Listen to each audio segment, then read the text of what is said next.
बच्चों, आज मैं आपको लॉर्ड हेस्टिंग्स एवं तृतीय मराठा युद्ध के बारे में बताने जा रहा हूँ।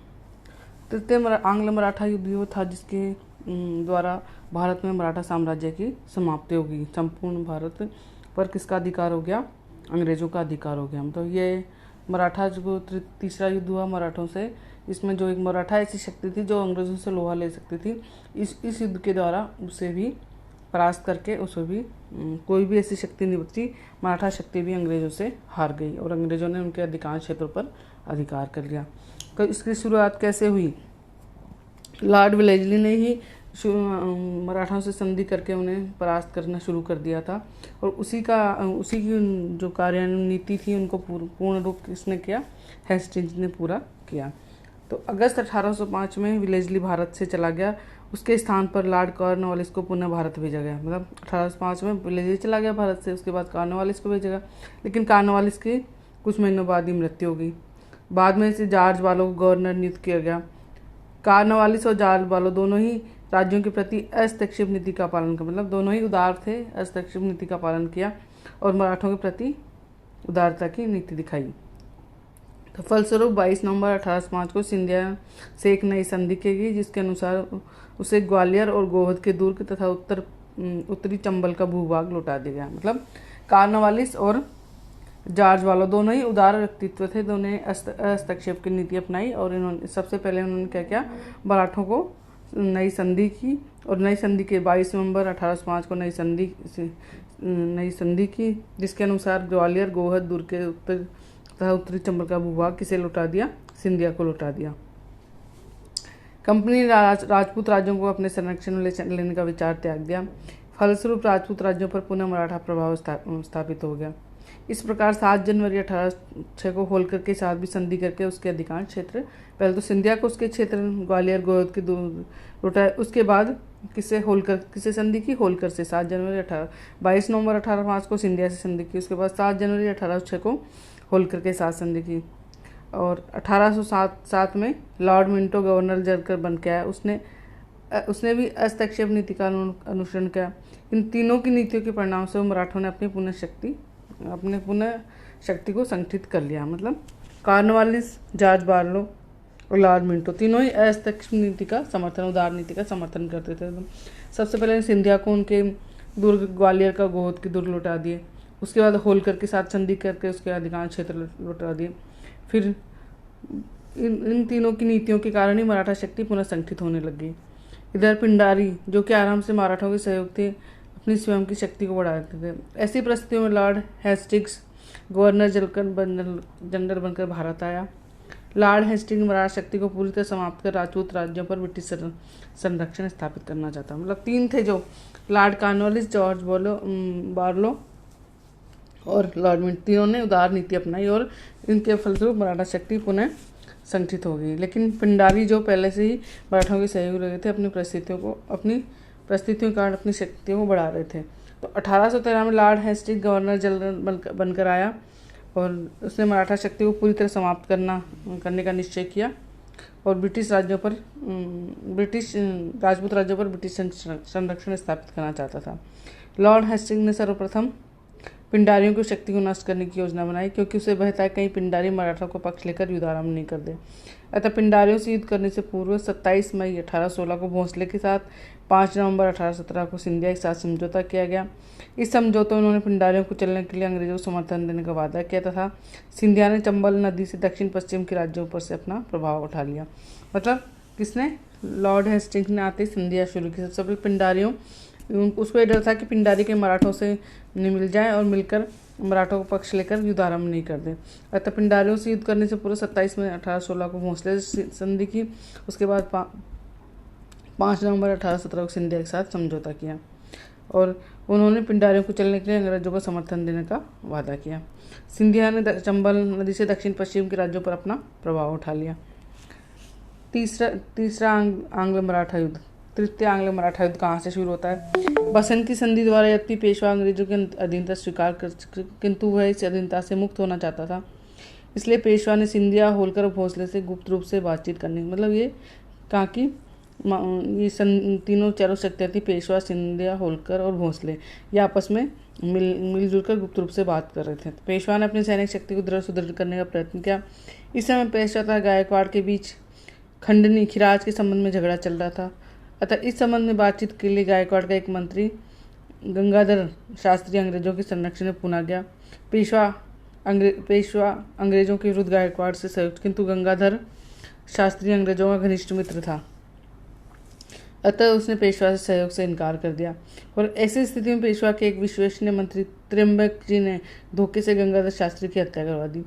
पूना दरबार में ब्रिटिश रेजिडेंट एल्फिंस्टन की त्र्यंबक जी से व्यक्तिगत शत्रुता थी। अतः रेजिडेंट ने पेशवा से मांग की कि त्र्यंबक जी को बंदी बनाकर उन्हें अंग्रेज को सुपुर्द कर दिया जाए। पेशवा ने बड़ी हिचकिचाहट के साथ 11 सितंबर 1815 को त्र्यंबक जी को अंग्रेजों के हवाले कर दिया। त्र्यंबक जी को बंदी बनाकर थाना भेज दिया गया, किंतु एक वर्ष बाद त्र्यंबक जी वहां से भागने में सफल रहे। इस पर एल्फिंस्टन ने पेशवा पर आरोप लगाया कि उसने त्र्यंबक जी को भगाने में सहायता दी। एल्फिंस्टन ने पेशवा की शक्ति को सीमित करने के उद्देश्य पेशवा से एक नई संधि करने के दबाव डाला और धमकी दी कि यदि वह नई संधि को सहमत नहीं होगा तो उसे पेशवा की मनसब से हटा दिया जाएगा।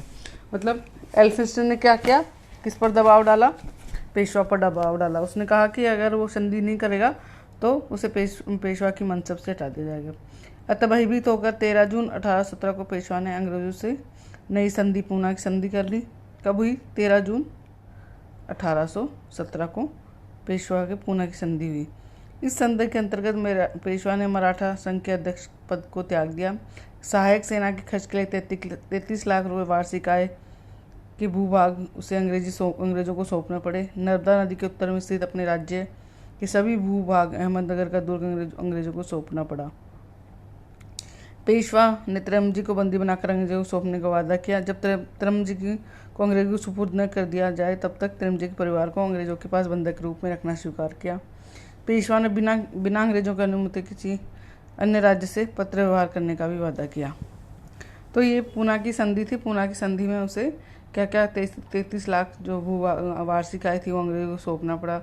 अध्यक्ष पद को त्याग दिया। त्र्यंबक जी को बंदी बनाकर अंग्रेजों को सौंपने का वादा किया। जब तक त्र्यंबक जी को बंदी नहीं बना लाए तब तक उनके परिवार को अंग्रेजों के पास बंधक रखने के रूप में स्वीकार किया। पेशवा बिना किसी अंग्रेजों की अनुमति के बिना वो किसी से अन्य राज्य से पत्र व्यवहार नहीं कर सकते थे।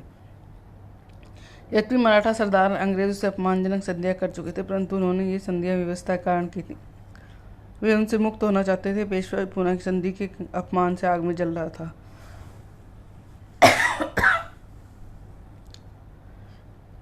अतः जिस दिन सिंधिया ने अंग्रेजों के साथ संधि की 5 नवंबर 1817, उसी दिन पेशवा ने पूना में स्थित ब्रिटिश रेजिडेंसी पर आक्रमण कर दिया। मतलब सिंधिया के साथ जो संधि थी 5 नवंबर 1817 को, उसी दिन पूना स्थित ब्रिटिश रेजिडेंसी पर पेशवा ने आक्रमण कर दिया।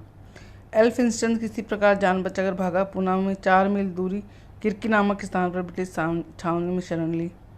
पेशवा की सेना ने किरकी पर धावा बोल दिया, किंतु पेशवा पराजित हुआ और सतारा की ओर भाग गया। नवंबर 1817 में पूना पर अंग्रेजों का अधिकार हो गया।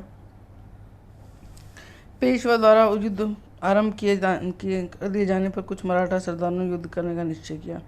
नवंबर 1817 को ही अप्पा साहब भोसले नागपुर के पास सीताबल्दी नामक स्थान पर अंग्रेजों के विरुद्ध युद्ध किया, किंतु पराजित हुआ। इसके बाद 1817 में नागपुर के युद्ध में पुनः पराजित हुआ, भागकर पंजाब चला गया। पंजाब से भागकर वह शरण के लिए जोधपुर चला गया। जोधपुर के राजा मान सिंह, जो स्वयं के अंग्रेजों के विरोधी थे, अप्पा साहब को शरण दी। 1840 में अप्पा साहब की जोधपुर में मृत्यु हुई। इसी प्रकार होलकर की सेना अंग्रेजों की सेना के बीच 21 दिसंबर 1817 को मेहंदीपुर के मैदान में भीषण हुआ युद्ध में होलकर की सेना पराजित हुई। जनवरी 1818 में दोनों के बीच मंदसौर की संधि हुई। इस संधि के अनुसार होलकर ने सहायक संधि स्वीकार की कर ली। राजपूत राज्यों से अपने अधिकार त्याग दिए। बूंदी पहाड़ियों व उसके उत्तर सभी प्रदेश कंपनी को स्थानांतरित कर दिए। इस प्रकार होलकर भी कंपनी के अधीनता में आ गया। अब अंग्रेजों ने पेशवा की ओर ध्यान दिया। अंग्रेजों ने पेशवा के विरुद्ध एक सेना भेजी। जनवरी 1818 में कोरेगांव के युद्ध में अंत में फरवरी 1818 में अस्टी के युद्ध में पेशवा बुरी तरह पराजित हुआ। अतः मई 1818 में अंग्रेजों के साथ समक्ष आत्मसमर्पण कर दिया। अंग्रेजों ने पेशवा पद को समाप्त कर पेशवा को 8 लाख रुपए वार्षिक पेंशन देकर कानपुर के पास बिठूर भेज दिया। पेशवा का राज्य ब्रिटिश साम्राज्य में मिला लिया गया। सतारा का छोटा सा राज्य शिवाजी के वंशज प्रताप सिंह को दे दिया गया। पेशवा के मंत्री त्र्यंबजी को आजीवन कारावास की सजा देकर चुनार के किले में भेज दिया गया। इस प्रकार लॉर्ड हेस्टिंग्स ने मराठा को शक्ति को नष्ट करने में सफलता प्राप्त की।